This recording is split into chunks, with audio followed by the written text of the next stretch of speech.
I just met a friend from Annunciation School, Larry Fleming, who I haven't seen since 8th grade. So I'm done. I'm leaving. Thank you very much for that. That's a wonderful experience. Thank you, Larry, for showing up.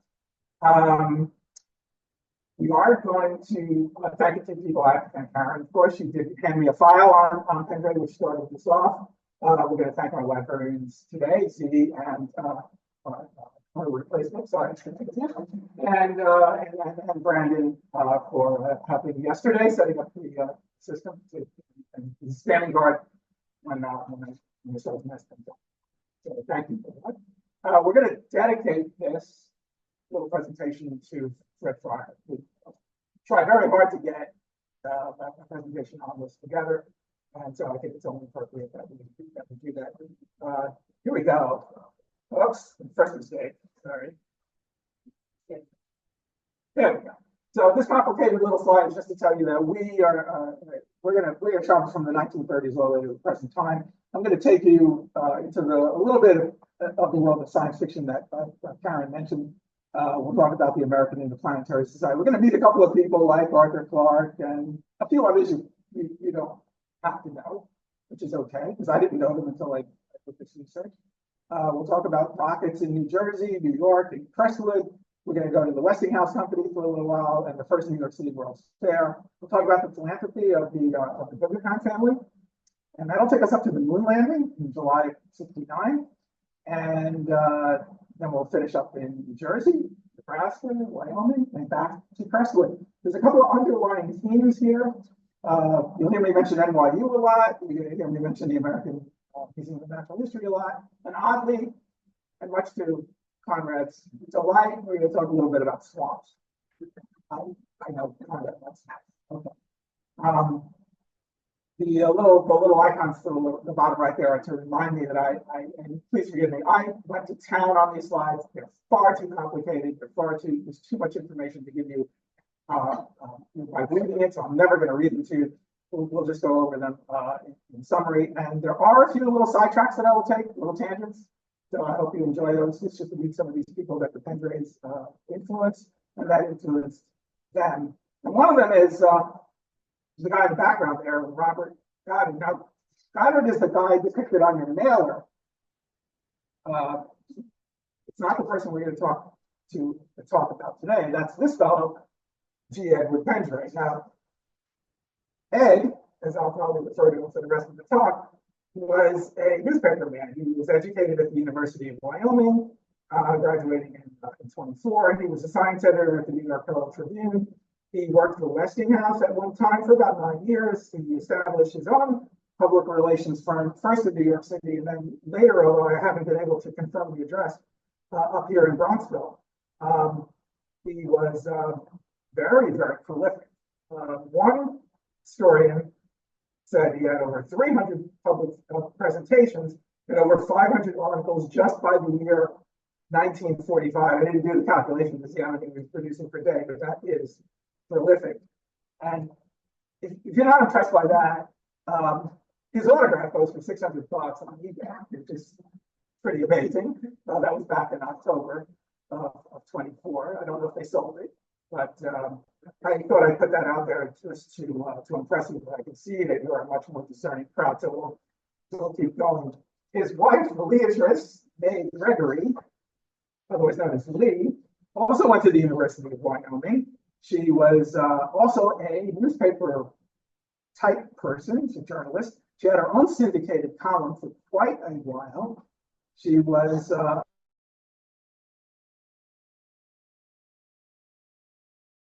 as his assistant, especially when it came to putting together books and articles.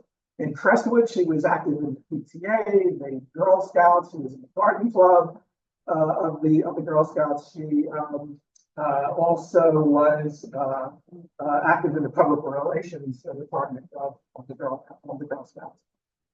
Their story begins here on 450 West 22nd Street. The picture on the left was taken from an article by rocket historian Frank Winter, who I'll refer to occasionally in the talk. That was published in 1980. The picture on the right was taken by yours truly in May of this year. just so you understand, I did not completely armchair this presentation. I actually got into the field for one day. The building has not changed, except one air conditioner has moved from one window to another. What's important, though, is that in that lower level, there was a speakeasy in there. Remember, it was 1930. There was prohibition. There was the Depression. You couldn't drink. You couldn't live, and you needed to do both. And the Pendrays like to drink, and that's by their own admission. We'll come to an article about Lee hopefully later. By the way, I will be mindful of the time. If I see that I am going over, I will have to cut out some of the slides because I know you guys are busy.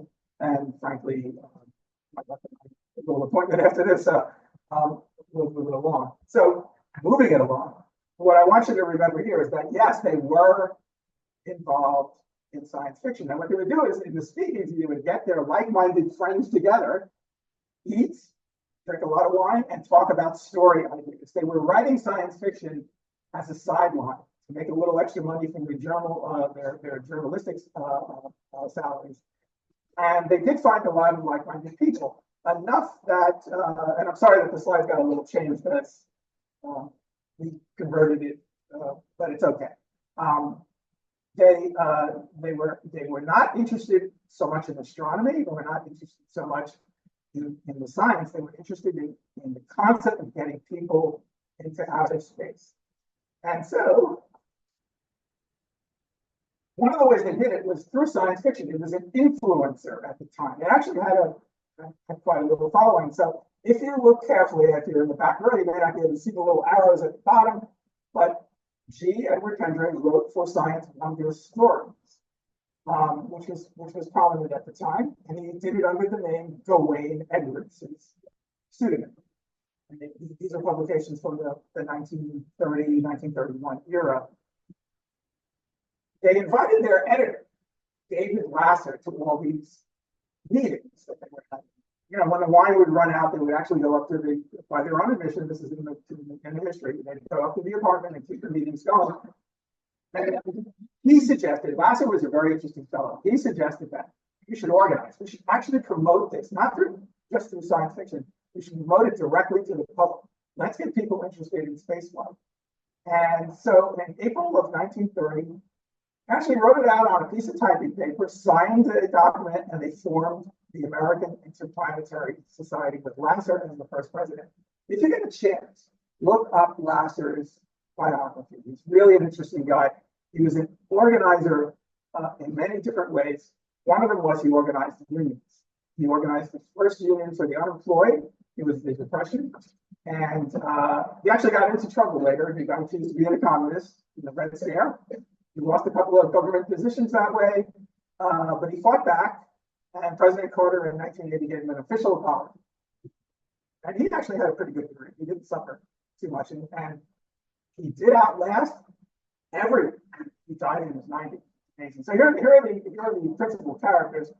And what I want you to take away from this is that, except for Lasser, everybody else was just basically full-time worker in some other field, no engineering degree whatsoever. Lasser had a degree from MIT. And there was one chemistry teacher, but he didn't prove out to be a big influence in the society. And so they were tackling this as amateurs, basically. Where was our scientist? Well, the one guy we had was Robert Goddard. Dr. Robert Goddard was, to put it bluntly, a very secretive person. He was facing the same kinds of things that this group was going to face. They were dealing with a subject that was on the fringe of science. It really wasn't considered mainstream. And so there was a lot of ridicule. And so to combat that, Goddard used to stay quiet.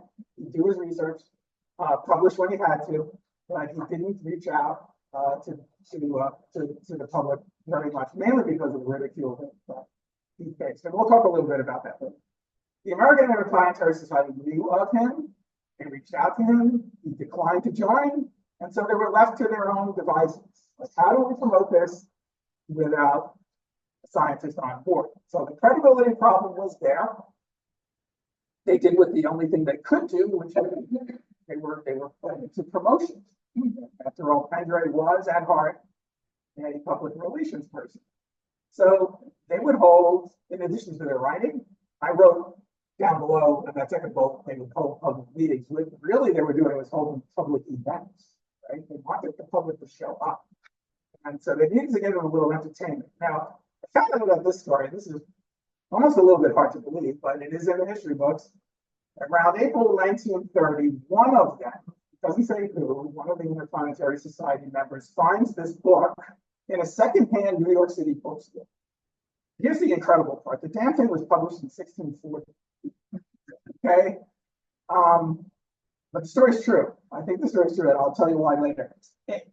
They find this copy, and they also find a descendant of the author. The author was the Bishop of Chester.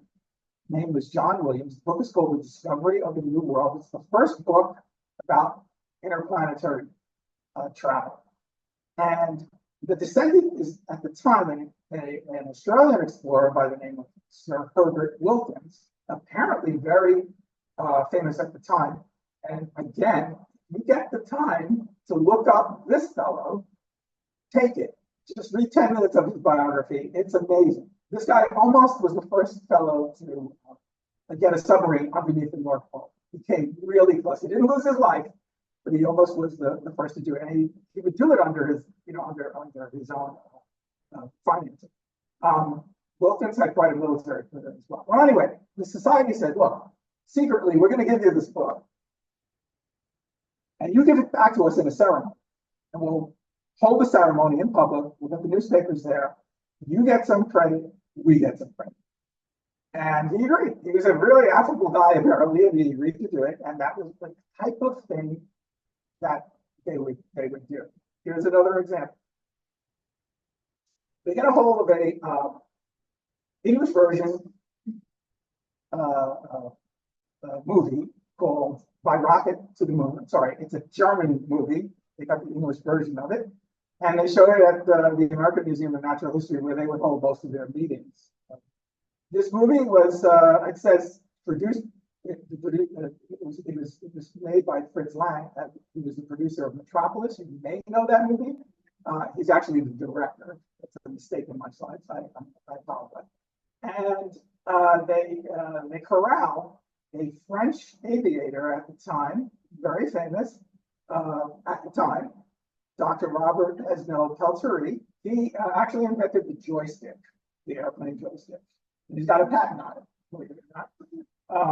And the movie worked its magic. They didn't charge for it. 2,000 people show up, according to their numbers, at the American Museum of Natural History.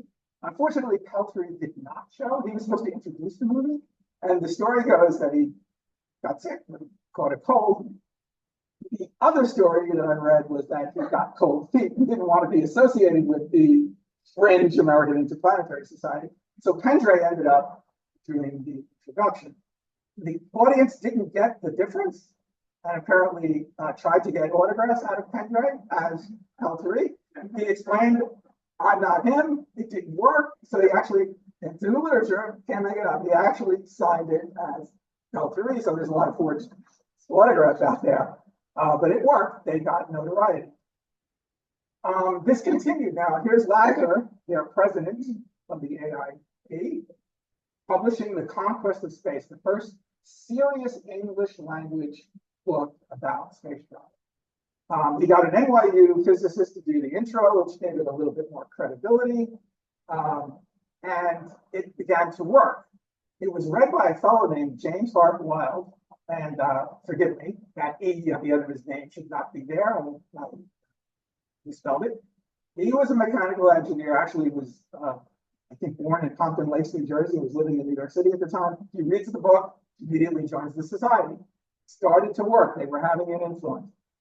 I love this last one, this last bullet in orange there. In 1932, Pendray does this crazy thing where he does a talk, a broadcast on rocket science, rocket spaceflight on W2XAB television station, an experimental television station in New York that actually became WCBS. In 1932, there couldn't have been more than, I don't know, 100 TVs out there, but he goes and does it anyway. I guess he wanted to be part of history. It is credited in one book I referenced as the first TV space report. So beating out Willard Cronkite by what, 35 years or so, right?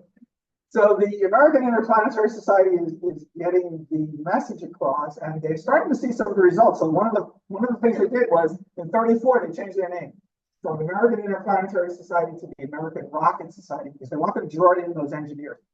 They weren't egotistical enough to think that they could pull this whole thing off without having the science behind it. They thought a more pedestrian name would work. They wanted more guys like Jimmy Hartwell to join up. Karen mentioned Arthur Clarke. I was just looking at slides I was going to skip because time, but I haven't mentioned it.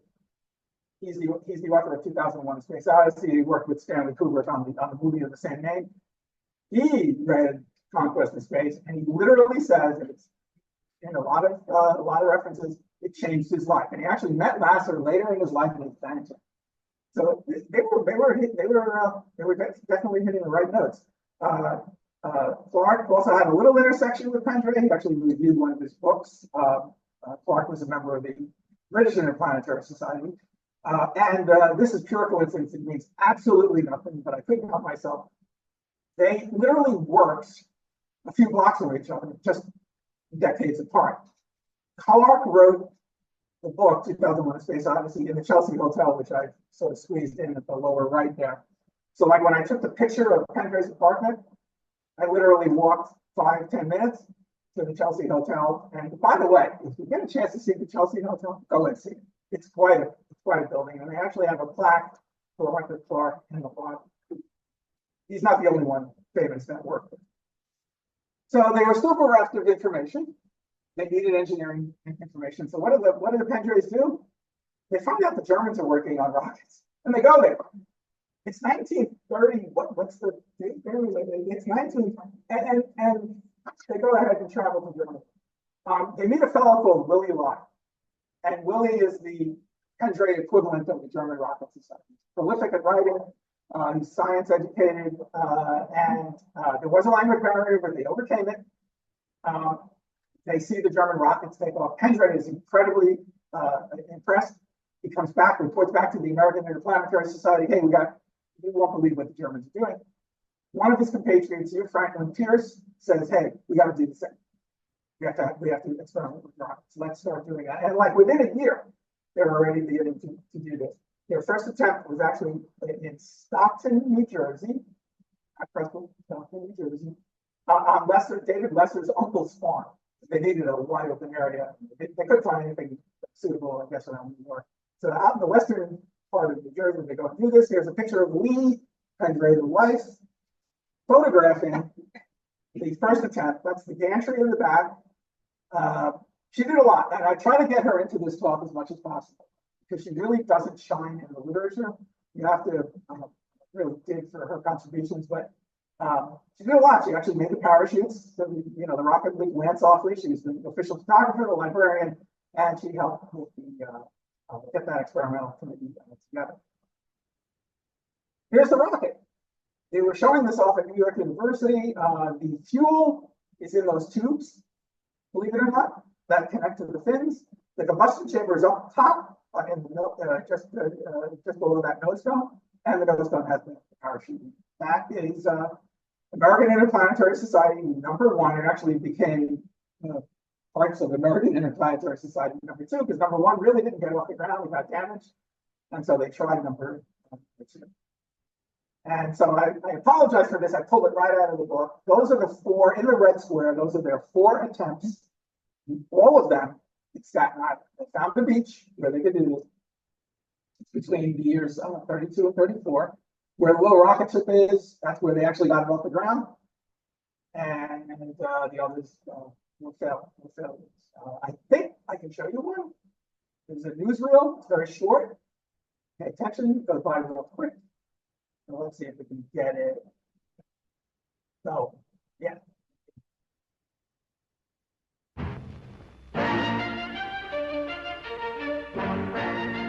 "25 years ago today, a generation passed, but containing the seeds of the present.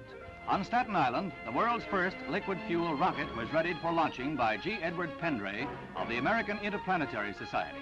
Rocketry in those days was carried on by amateurs without aid from government or industry. This 7.5-foot missile, powered by gasoline and liquid oxygen, gets off beautifully. In mid-flight, the fuel chamber overheated and exploded. Said the builders, the explosion actually would help improve the next one. Familiar sounding words. That's it. That's what they were doing. We got to go to Willie Lai right away. Willie's an interesting character, as I mentioned, and being who he was, a prolific writer in Nazi Germany, he eventually got in trouble. You see that little orange book at the bottom left? I actually had that when I was a kid. I actually remember that. I don't have it anymore, but I remember my brother did that book. He was Werner von Braun's tutor when von Braun joined the German Rocket Society. And I think we'll go on to the next slide because it gets interesting. He did get in trouble. Now, he did agree to stop publishing, so literally the Gestapo would not bother him. But if anyone has ever published anything here, you will know that there's a lag time before we hand it in and when the publisher actually publishes it. So he had agreed not to do it, but the publishers were still publishing his stuff, and they were doing it in England too, which is an enemy country. And he got in trouble. So he got out. He made his way to England, and then there because he had met the Pendrays already, he wrote a letter and said, "Hey, American Interplanetary Society, can you get me out of here?" And they sponsored him. They actually raised money. They got him out. And for the first 6 months, where does he live? But here in Crestwood, in Pendrays' home.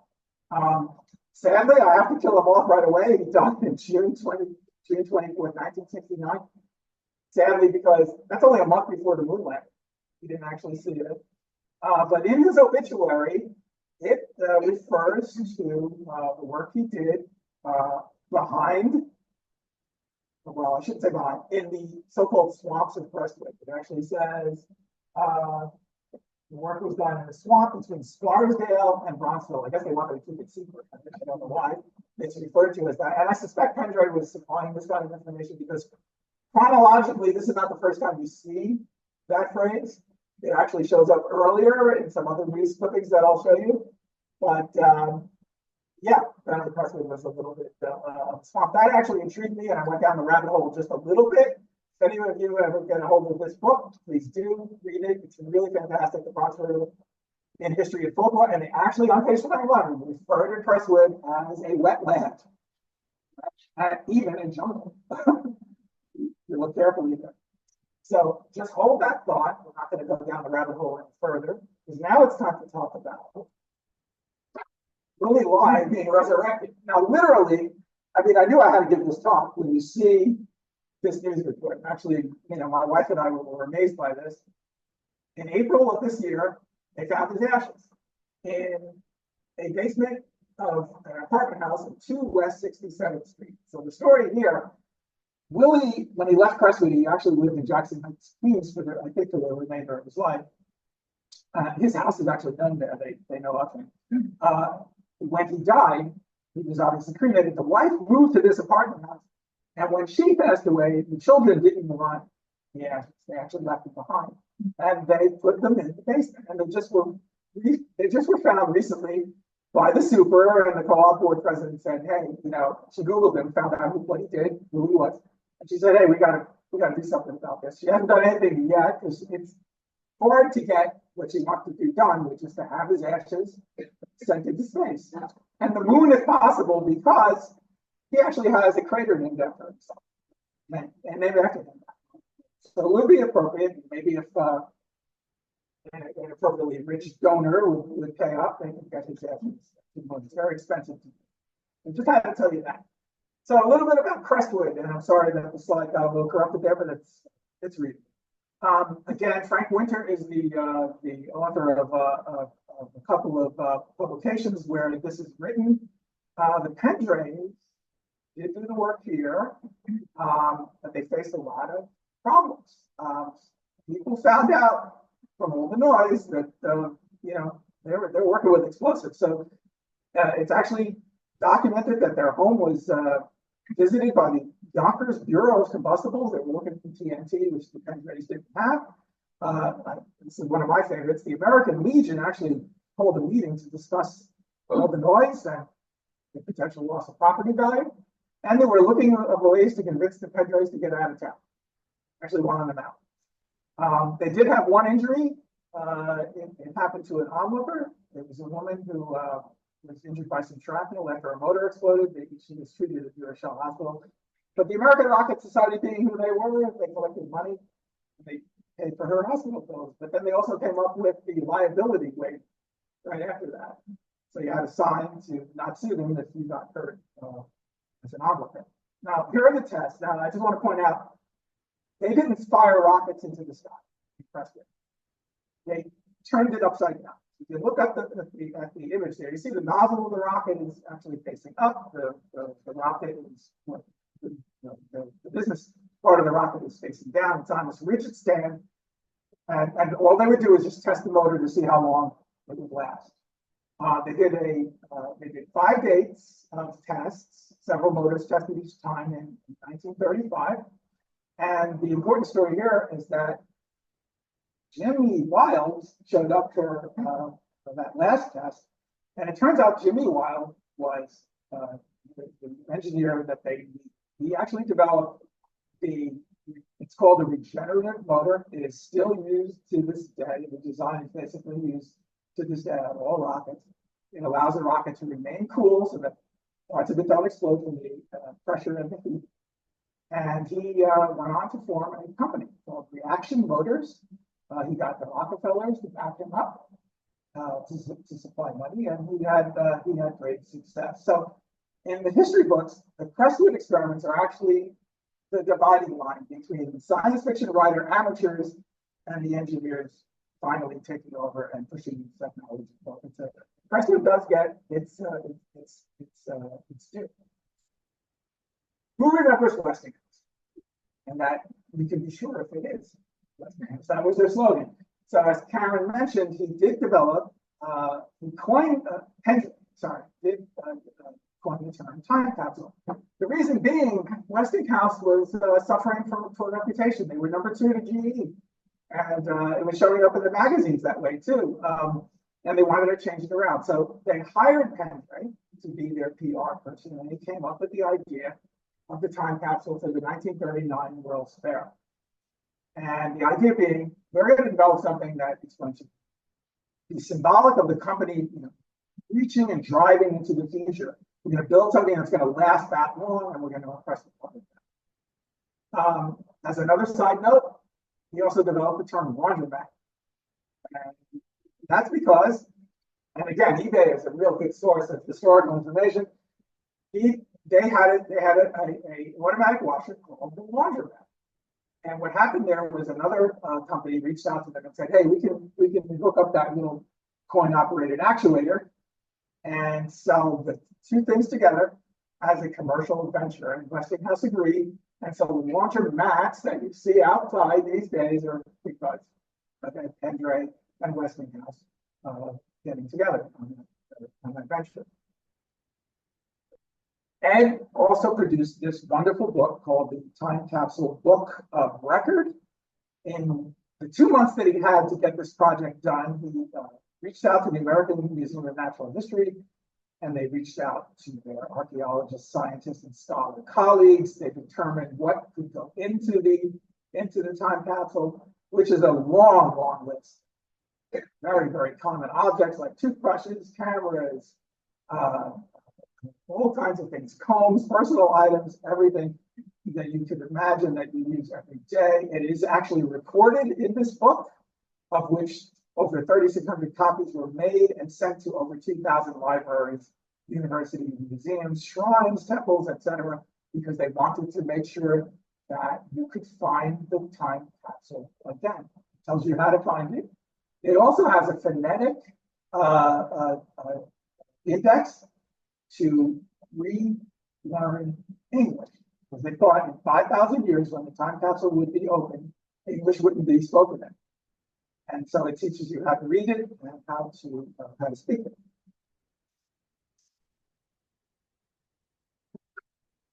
Here's a picture of the time capsule on the left being lowered into its grave at the 39 World's Fair with Westinghouse and World's Fair officials around. You can still find it today at Flushing Meadows Corona Park. That's what it looks like.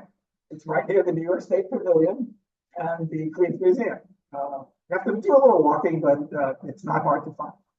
So it's waiting to be opened in 6930. Also at the World's Fair, Ed gets together with a fellow named Watson Davis. Watson Davis worked for a science advocacy group called Science Service. Their idea was to promote science to young people because they knew that you've got to keep that education supply chain going if you're going to have a successful technological society. And they said, well, how can we promote this? So Ed had already established Westinghouse high school scholarships. He was already doing science fairs with Westinghouse paying for them. And they said, let's take this whole thing national. And so with Science Service helping and Westinghouse supplying the money, they developed a Westinghouse Science Talent Search, which I'm sure you probably have heard of. It's still going on. Only Regeneron up in Tarrytown is the sponsor.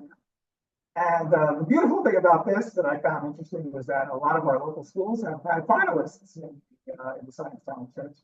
Again, sorry for the corrupted slide, but that's all right.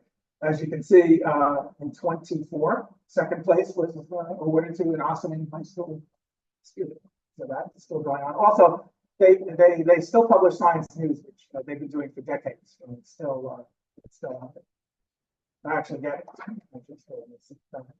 We got to talk about the philanthropy now a little bit. The Guggenheims, they made their money in the mining business: silver, silver, lead, copper. And it said there that I think they had 80% of the world's mines under control by the end of World War I, which is pretty astonishing. Mayor Guggenheim was the patriarch. Daniel Guggenheim and his wife, Daniel, their second son, his wife was a philanthropist. They created the Daniel Guggenheim Fund for the promotion of aeronautics in 1926, and the Daniel and Florence Guggenheim Foundation, and it lasted all the way to 2011. Their son, Harry, was the president of both funds. Harry's uncle is Solomon R. Guggenheim, who does the museum, who established the art museum. Now, Harry was another interesting character. If you get a chance to read his biography, please do. He was a World War I and World War II, I will call him a hero. He ended a military career as captain. President Hoover actually tapped him to be an advisor to the National Advisory Committee of Aeronautics. And his wife, Alicia, founded Newsweek, publication in Long Island in 1940. Now, Harry's big deal was he saw commercial aviation as the future of America, but nothing was happening. There was no groundwork being done to produce all the infrastructure. New York University at the time was also very interested in getting their engineering program up, and they wanted to teach aeronautical engineering. So they approached Harry and they said, how would you do this? We don't want, their preferred way was to ask the public for donations. Harry didn't think that was fair. He didn't see the public being interested. He would, if it failed, it would set back the program to develop aviation, commercial aviation in the country. And so he said, look, let me write a letter. We'll go to rich donors and we'll see if we can get that. Not my family. I don't know why he said not my family. He didn't want them involved. Well, Harry takes us back to his dad, and his dad said, look, let me sit on it for a little bit. Literally the next morning, he said, look, I'll cut the check. $500,000. We'll give it to NYU and they can start their college. That's how it went. So NYU ends up being the first Guggenheim School of Aeronautics in the country. There's their building. they got. $500,000, they got quite a bit. You can't buy a house in Crestwood for that. They ended up with a wind tunnel, they ended up with labs, all the things you would think. Classrooms, library, workrooms, all that kind of thing. And then the fund kept going. They funded the California Institute of Technology, Stanford, University of Michigan, MIT, et cetera, et cetera. They're still in business. All of them are still in business except NYU. NYU is the only one who have lost it. I was going to spend a little time on this, but I won't. NYU lost their program because in '73 they were facing financial ruin. They had to sell that campus where the building was, and the building was, I should have said, I've gone a little too fast, but the building was on the University Heights campus in the Bronx, which they don't want to have. So what happened was the NYU sold it to the City University of New York. The state brokered the deal, and the program, the engineering program, went to Brooklyn Polytechnic, and the professors and the students. They got the whole share, but the name didn't travel. The Guggenheim name did not travel. Ironically, NYU got it all back again in the early 2000s when Polytechnic was in financial trouble and NYU merged with them. And this was a recent picture. They have an amateur rocket program at NYU, and they're actually pretty good. Now, what I want you to remember is that first bullet, they won a prize that was sponsored by the American Institute of Aeronautics and Astronautics. Remember that organization. It's going to come up later in relation to Pendrays. And that Daniel and Florence Guggenheim Foundation, well, it was doing things too. The reason I mention that is because Pendray, sensing that this is where the money is and how I can be an influencer, he ends up being a counsel to them. This is the Bronxville Reporter, 1946.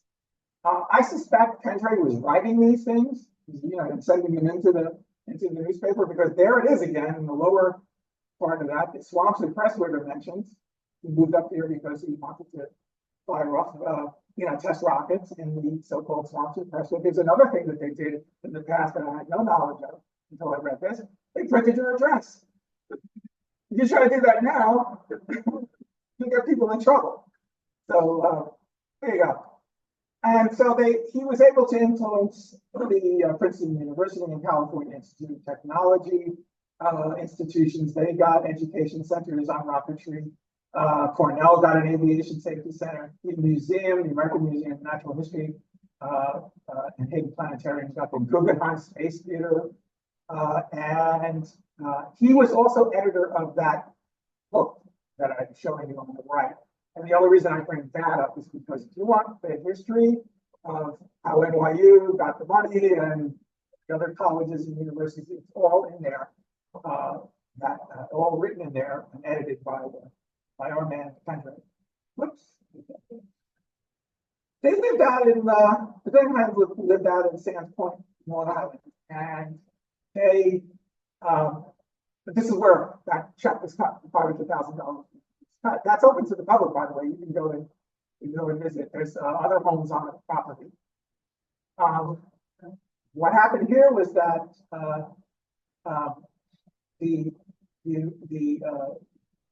when Florence's husband died, she began donating acres of the estate away. Oddly, she donated 162 acres, not to the American Rocket Society, but to the Institute of Aeronautical Sciences. Now, that was literally another American Rocket Society. They were doing the exact same thing. It was just a professional society, and they were running parallel together. And that couldn't stay for too much longer. In 1963, they merged. And Pendray actually voted for the merger, but you can see in that fourth box down, he was not thrilled. He had lost his little baby. But he knew that the merger was in the best interest of the profession, so he actually voted for it. And I looked up what their membership was right before the merger. Remember, they started with 11 people. Look where they are now in 1962, 20,000 members. So a huge accomplishment, I think, just on that alone, in addition to all the other things. He continued to advocate even after all this was going on, even after the engineers had taken over and the scientists were, running all the rocket experiments. If you look at this Bronxville Review Press and Reporter article. He is now Dr. Edward Pendray. He got a honorary from the University of Wyoming in law. And I also picked this one for another reason. Remember, the American Legion was trying to get him out of Crestwood? Well, now they're sponsoring his talks. So look how things have changed around.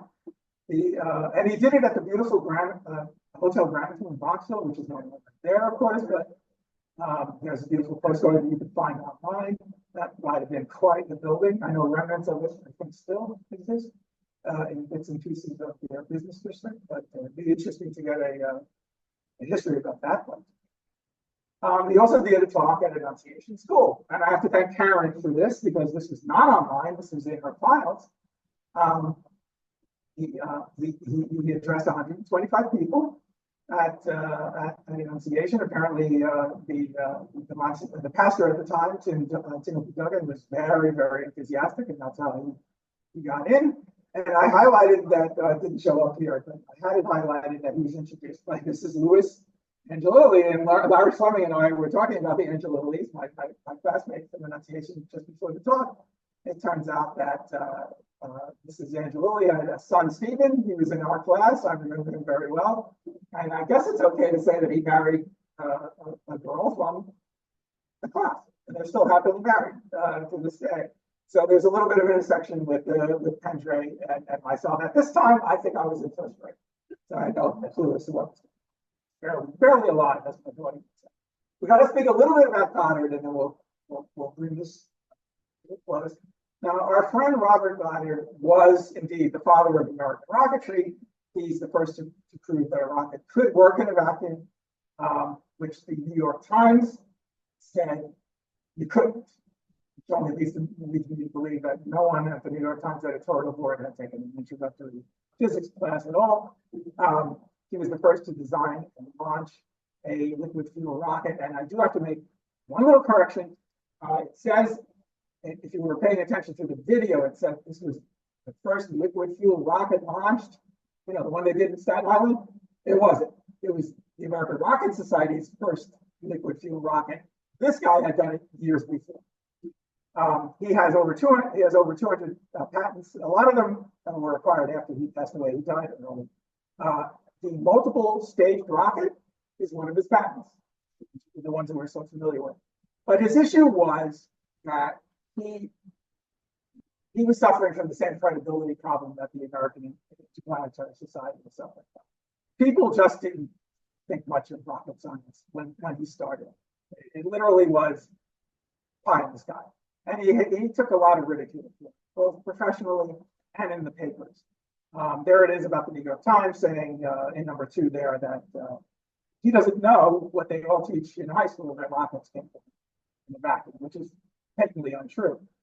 His research paper, the very first bullet, a method for reaching extreme altitudes, did get some accurate coverage, but it got a lot of inaccurate coverage. A lot of sensationalist press, people signing up to say, "Oh, I'll go to the moon." He had nothing to say about that. He simply wanted to get a rocket into outer space. Nothing about going to the moon, and it bothered him.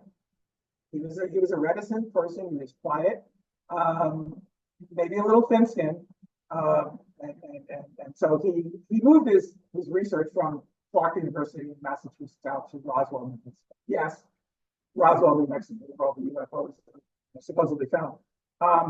Even Time magazine went after him, accused him of being a mystery man because he wouldn't speak to them. And when you do that, they fill in the gaps with their own news. So what happens? Pendray wouldn't have any of that. Now, I don't understand the relationship between the two men. They knew of each other. They did meet. I don't think they were the best pals in the world. I don't think they were enemies either. But Pendray seems to have done this completely altruistically. There's no money being passed from Goddard to Pendray saying, "Hey, write good things about me." But Pendray apparently said, "I'm going to defend this man. His reputation needs to be corrected." And he did. He would start writing.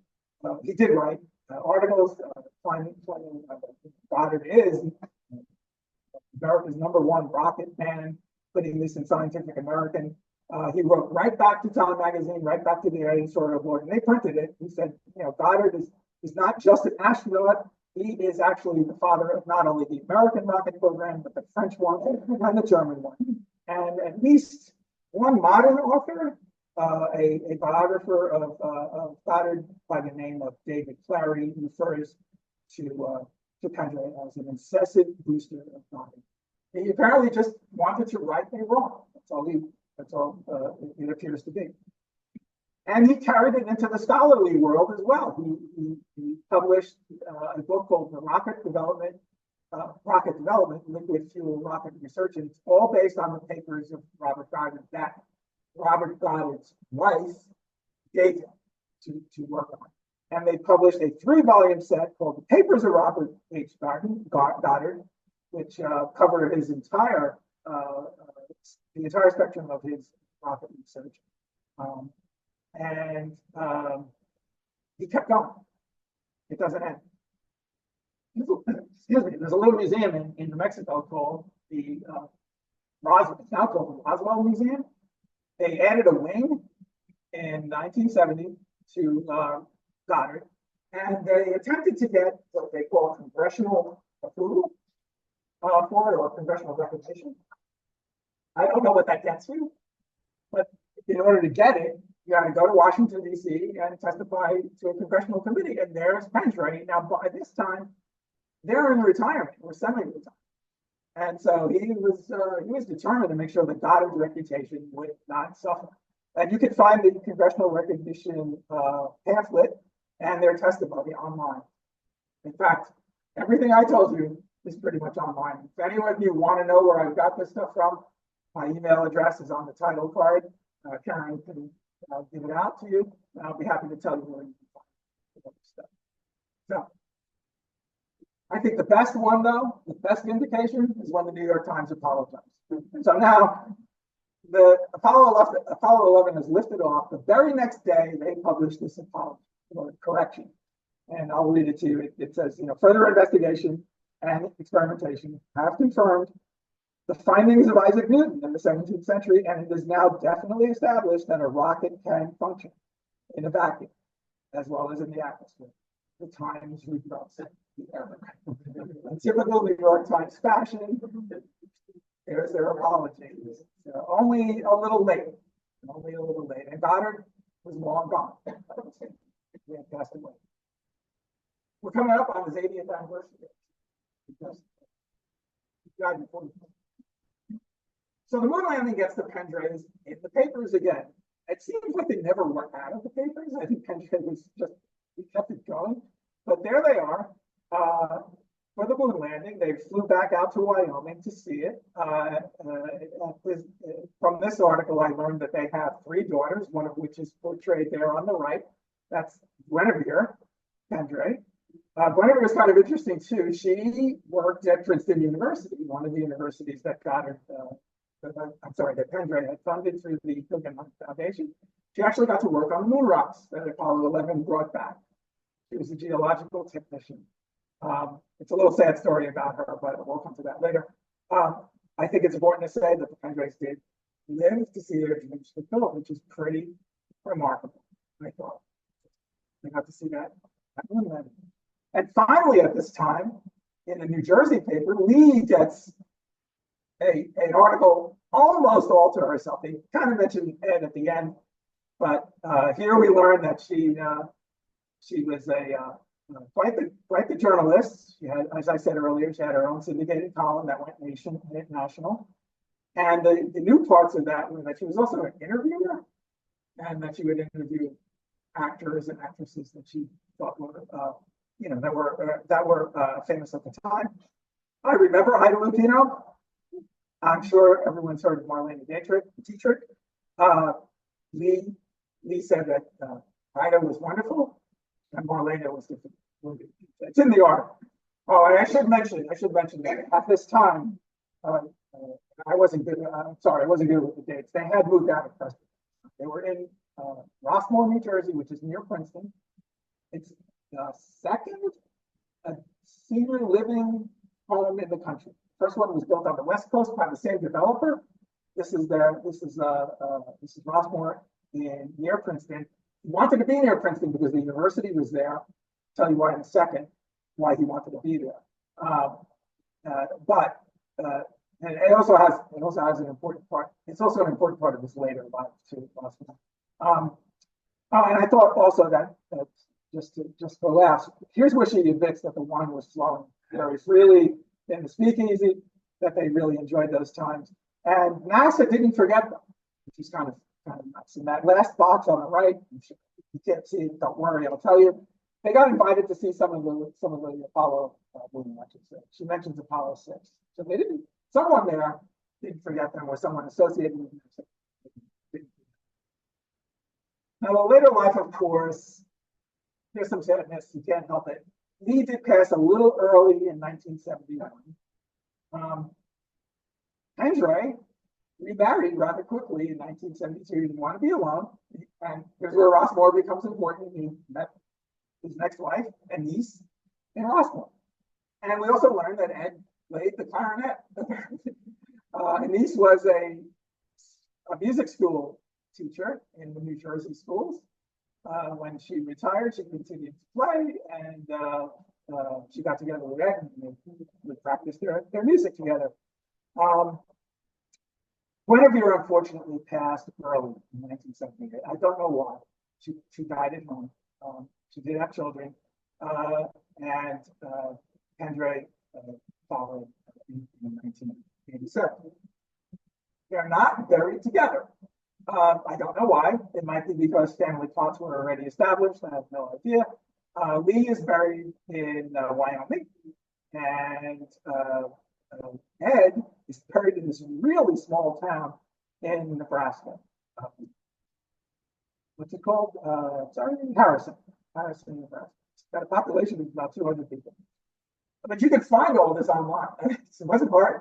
I suppose they could be further apart. They're actually 130 miles apart. The cemeteries are like, on the borders of both states, which is, I guess, even the death, I couldn't keep them back. They did leave quite a legacy. And this is the remaining part of the presentation. The University of Wyoming does have a Lee and Ed Pendray Memorial Scholarship, but it's only for women. And you get preference if you grew up on a farm or a ranch. And it's still there. It's still on the books. And I was bad with this too. Sorry. The two organizations, American Rocket Society and the International Aeronautical Society, when they merged, they became this thing, the AIAA, the American Institute of Aeronautics and Astronautics. Sorry. They give out a Pendray Literature Award.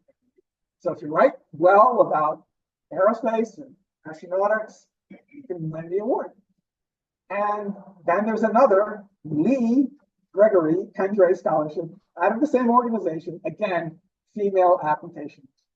So it kind of, Lee kind of takes second seat throughout the history books about the couple, but in the end, I think her legacy is paying off.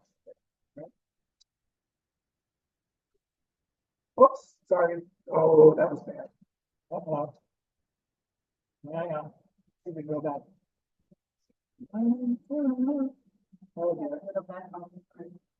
Say that again. Not working. You don't want me to escape. You don't want me to escape.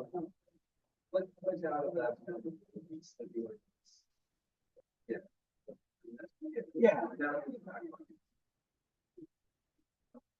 Well, I'm going forward, unfortunately.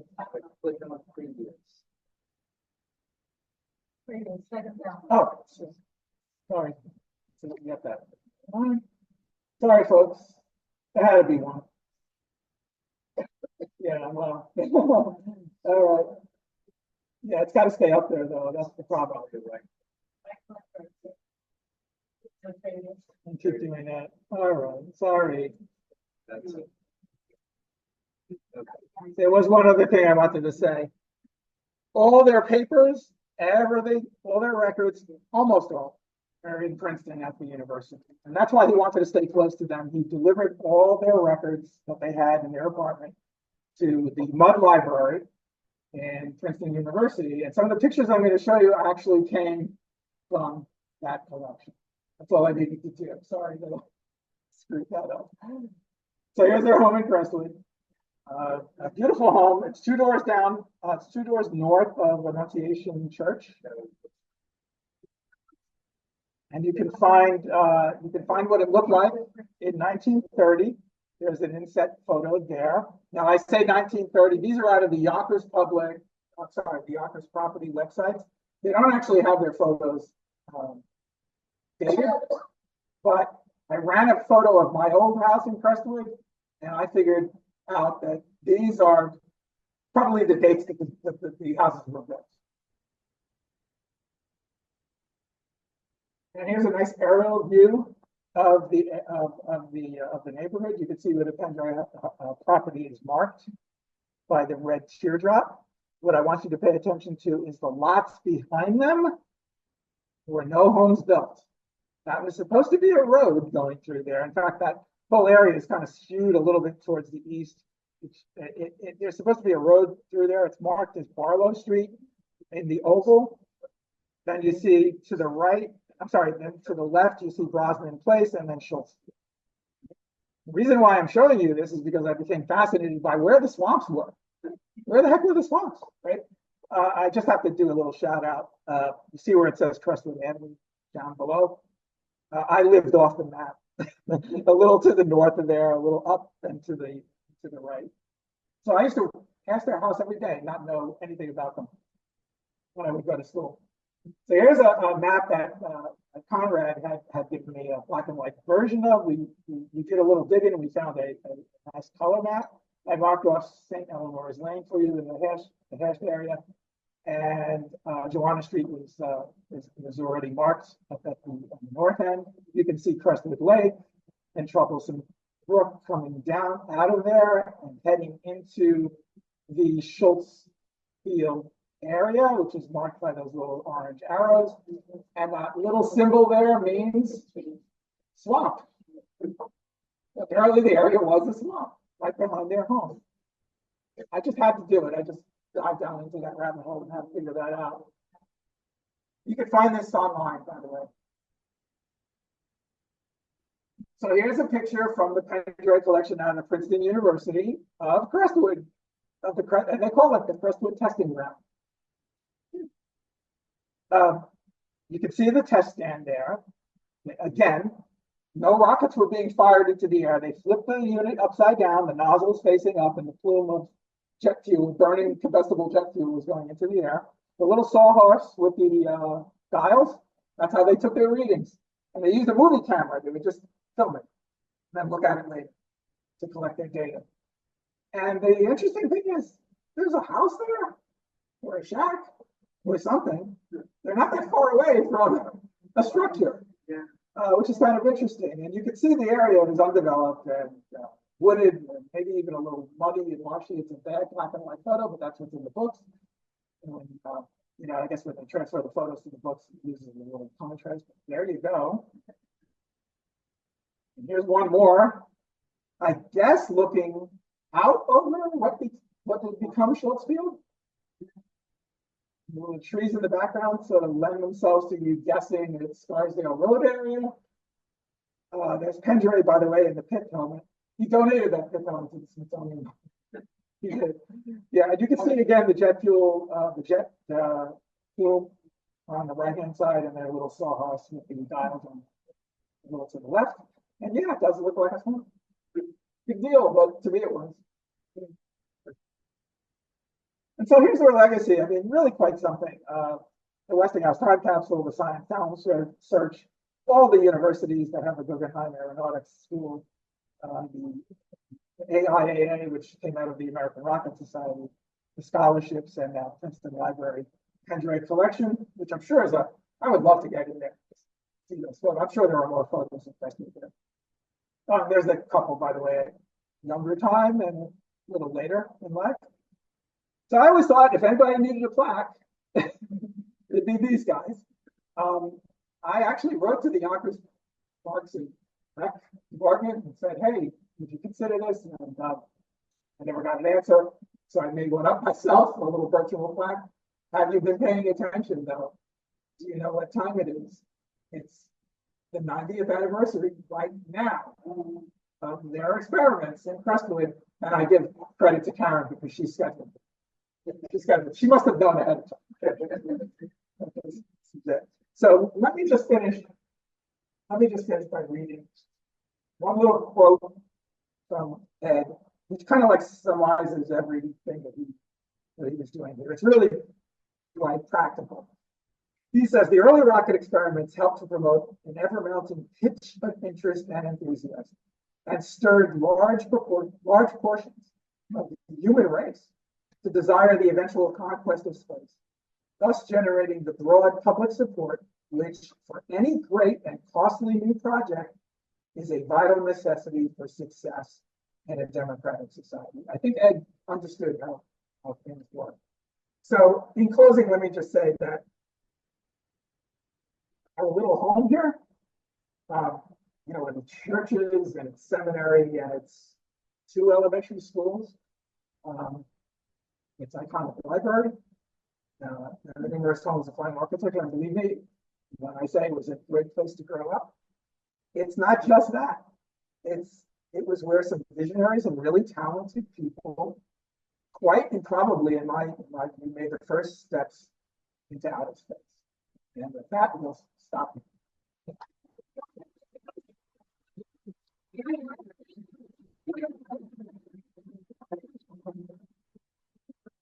So when I say, wow, wasn't that wonderful?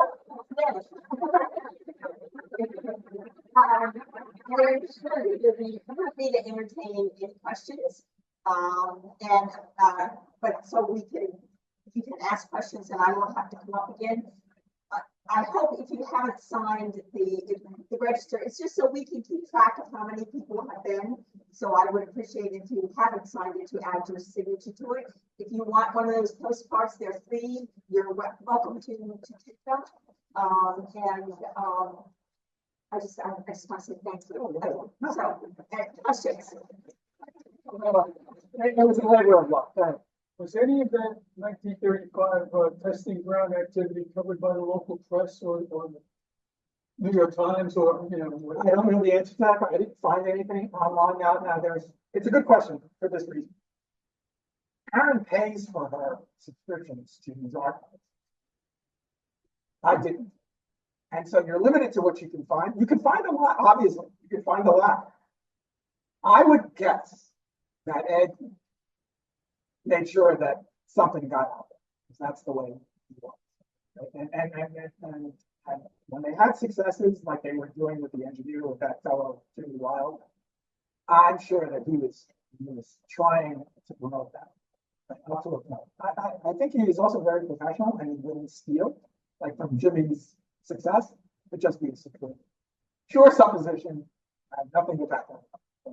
Yeah, I bet if we did a little search by paying for it, we might be able to find something. He did use the local papers, as you saw, Bronxville, Reporter, so it wasn't adverse to him. Yeah. So you tested the rockets in the swamps. Did you ever actually shoot one off there? No, it was all of this. I should have used the correct term, and I didn't because I was looking at the clock a little bit. They're called static tests. So you never shoot them off. It turns out that that's difficult because you. Yeah, and one of them that they did, I think it was the 4th one in Staten Island, landed in the water. They had to get a boat and go out and get it. It actually floated. But they also get destroyed. You saw that second one. That parachute didn't quite work. So the best way to really do it, and now that's the only way. That's a modern test stand, by the way. Let me show you. So people still do it that way. Because you don't launch it. You leave it rigid in the tripod. You let the nozzle face up, and so that if it does come loose, it's going down, not up. And you just measure all your pressures and temperatures. And it's on. No, they actually did not shoot anything up there. I think that would have really ended their attempts here.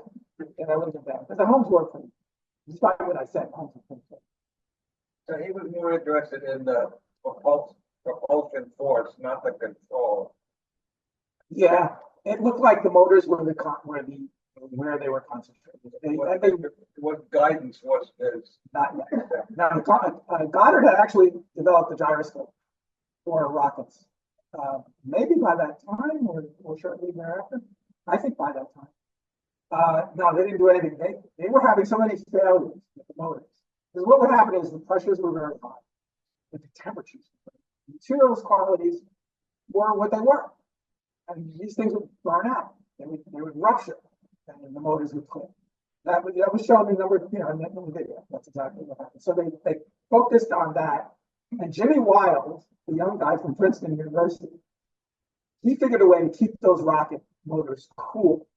He didn't care where they were going. He just wanted to make sure the rocket motors stayed cool enough that the materials wouldn't melt, rupture, and cause the motor to fail. That appears to be their sole focus with these guys. What's the relationship of the academic with the time period process? Yeah, good question. I like that. That's good. So obviously NYU was into it at the time. I didn't mention it, but in the Crestwood test, they invited an NYU physicist to the same test that Jimmy Wild was at. I think it was number 4, the one where the lady got hurt, and also someone from the International Aeronautical Society, the one they merged with to create the AI. Both of those people joined the American Rocket Society right after that. They needed, my opinion, a little speculation. They needed and wanted the university to give them credibility. And so I said this to my wife. I said, only the university, only NYU, crazy nuts would do this. Right? They align themselves. They didn't appear fearful about doing that. They aligned themselves with the program, and I don't think there was much else between them. They were happy to get the aeronautical engineering program off the ground, and then after that it was like, okay, if you want to join the ARS, we have I can look up the professor's name. In fact, that's why I said it was a good question. I wanted to actually make a list of who those NYU professors were. And figure out, what contributions they made. I have no. Good question. Oh, sorry. You mentioned early on discovery of the world of 1640 science fiction by the Bishop of Chester. Yeah. Now, science fiction has very often been allegory for politics. And in 1640, we're just about approaching a state of war between Parliament and the political overtone that has that connection. Do you know? I don't know, but I do know this. And thanks for the question. It's not going to answer. I'm not going to be able to answer your question because I haven't read the book. But that copy, I didn't mention it. The copy is in the Pendray collection in Princeton. It's still there. So if it's an original, fantastic. I don't know how they found it in a secondhand bookstore. But if it's a copy, no problem either. It still exists. They have it on the list. In there. But I have not read it. I cannot answer your question. I'm sure if you look online, you might be able to just figure that out.